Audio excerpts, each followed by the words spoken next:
All right, good afternoon, everybody.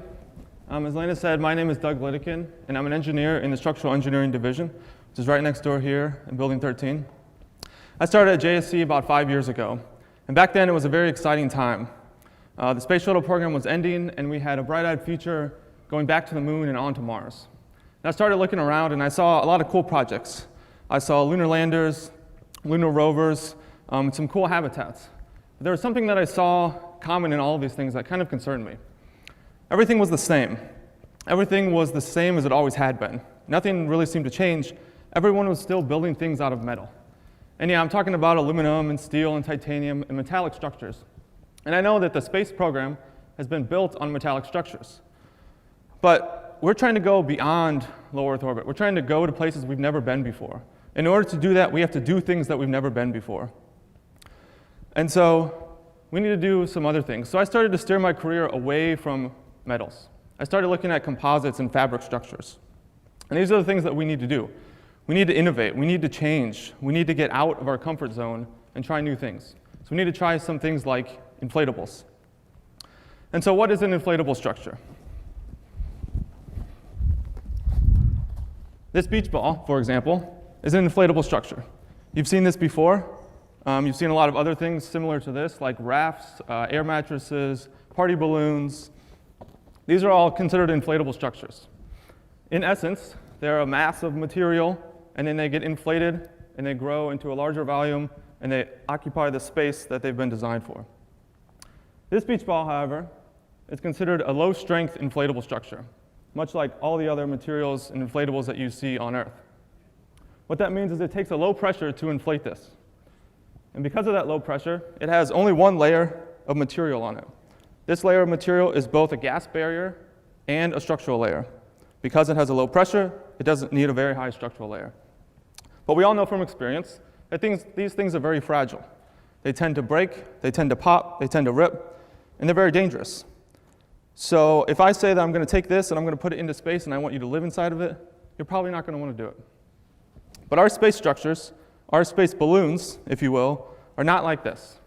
Okay? We have numerous layers of protection on the outside of our balloons that make them virtually bulletproof.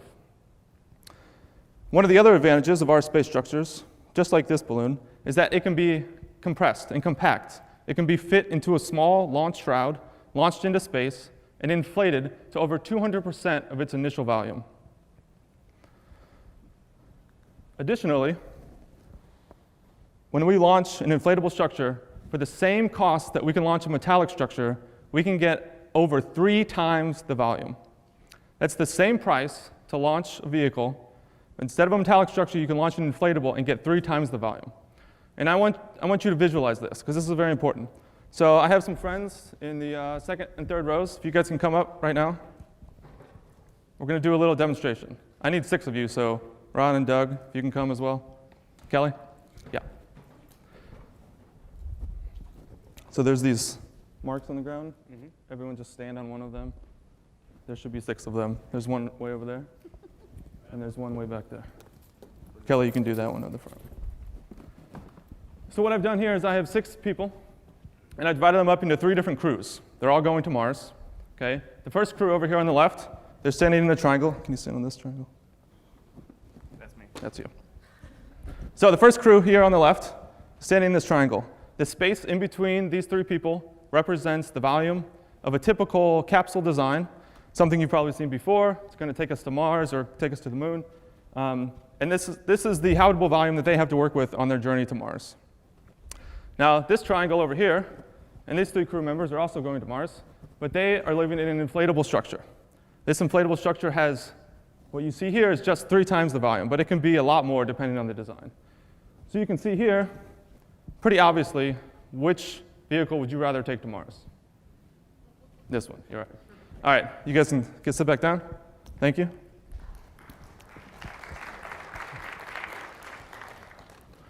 So you're probably wondering, like, what's the catch? Why haven't we done this before? This looks awesome, it's amazing. Let's throw a bunch of money at it, and let's build an inflatable structure. But one of the big problems with inflatables is that a lot of people are afraid of them. As I mentioned before, you put a balloon in space, it sounds scary. I talk to a lot of kids about this, and I tell them that we're going to put balloons in space. And they get a lot of concerned faces because of the same reasons. They know that balloons pop. I know that. You know that. But the balloons that we have on Earth are not the same types of balloons that we're putting in space. For example, this balloon, like I said, has a single gas barrier. We have a gas barrier on our inflatables as well, except our gas barrier is resilient to cold temperatures. It can be flexed multiple times without breaking. We also have redundant barriers, and it could be made of self-healing materials. So if there is a pinhole break or a leak, it can heal itself.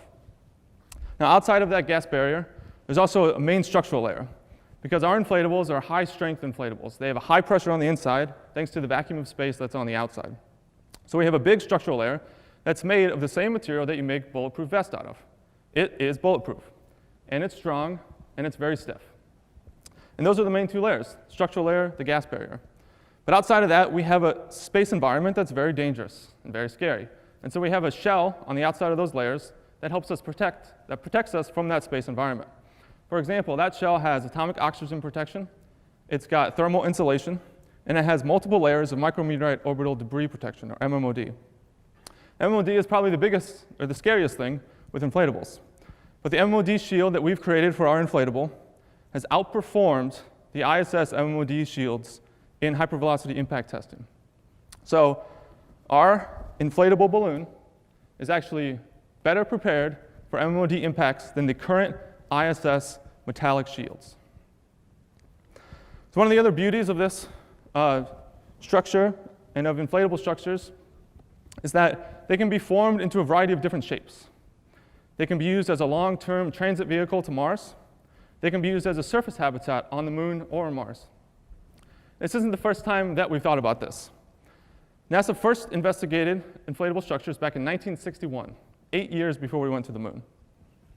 In fact, the first ever EVA was performed by the Russians, and it used an inflatable airlock. This picture is from 1989. It was a design concept for an inflatable lunar habitat. And most recently, back in the late 90s, was a big project here at JC called TransHab. Most of you have probably heard of it.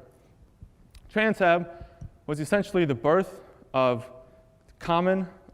today's design for inflatable structures.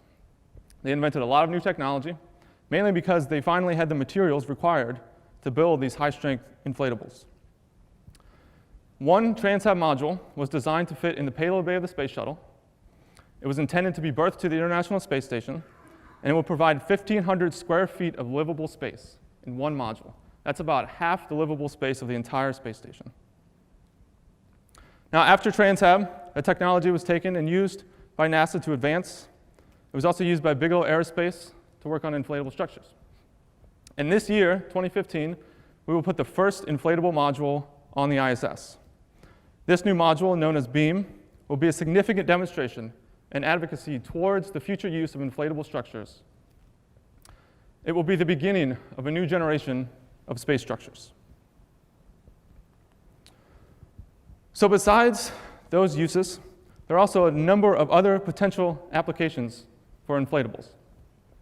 I hope you've got your mind thinking a little bit. We can have this very large, very strong structure, and it can be compressed. You could fit something in a suitcase and then open it up and have a large volume. There's a lot of potential applications. Some of those applications are used in space. Some of them are being used now for new technologies. And there are even more applications that can be used on Earth. Some of the space applications you may have heard of is like a deployable solar sail, a deployable antenna, a hypersonic decelerator that's also deployable. And I know you've heard of spacesuits. Spacesuit is a life-saving example of an inflatable structure. It's a fabric structure that takes its shape when it's pressurized. It's the definition of an inflatable. There's also a lot of applications on Earth for inflatables. So inflatables could be used, for example, as a fuel collection device or storage device to prevent or to clean up an oil spill offshore. They could be used as an emergency hyperbaric chamber. If you were a deep sea diver and you were on a ship, and you did a dive, you came up too fast, and you need a hyperbaric chamber, and you're far away from any medical attention. The ship doesn't have a hyperbaric chamber, but we have an inflatable one. It's been compacted into a bag, and now we can inflate it, open it up, and it can be used to save your life. This technology can also be used under extreme conditions in extreme environments.